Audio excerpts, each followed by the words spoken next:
will be devastated by this loss. And so we are really, really hoping that someone at AEP can hear our plea and understand that what they are demanding is just not reasonable. You heard it there tonight. Residents in two North Columbus neighborhoods say they are fighting to protect their homes. This as American Electric Power's right-of-way plans to replace transmission lines through the heart of residential communities between Columbus and Powell.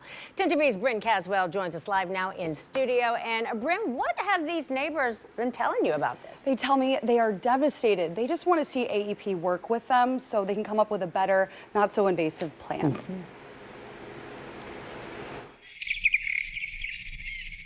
Beyond the hydrangeas and this yellow caution tape is Grace's place, a sanctuary for 17-year-old Grace Glaros living with spina bifida.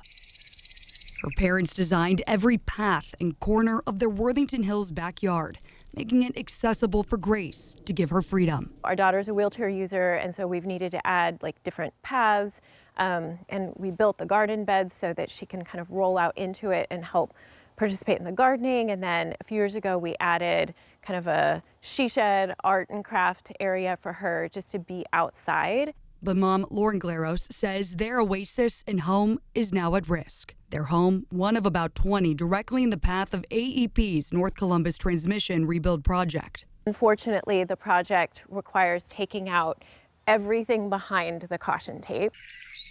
The plan, replace these wood power lines with 80-foot steel poles, requiring a 50-foot easement through backyards. On its website, AEP says the project is needed to better connect Sawmill and Lozelle substations to increase reliability and capacity for the growing region. For Whitney Wilson, a few houses down, she's regretting buying this home. She's raising 3 young children here.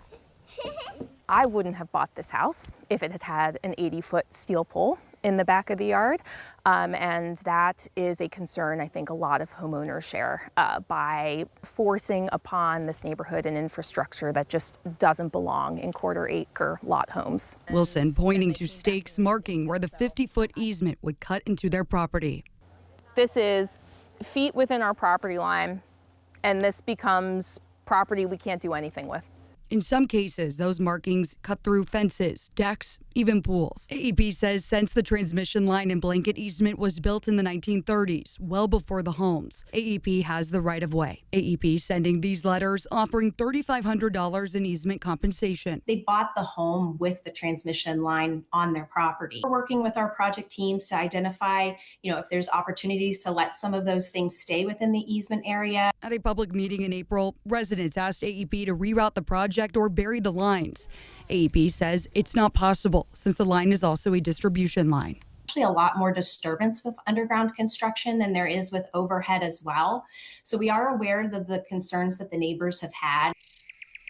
That answer not good enough for homeowners, as the caution tape is a daily reminder of what they could soon lose.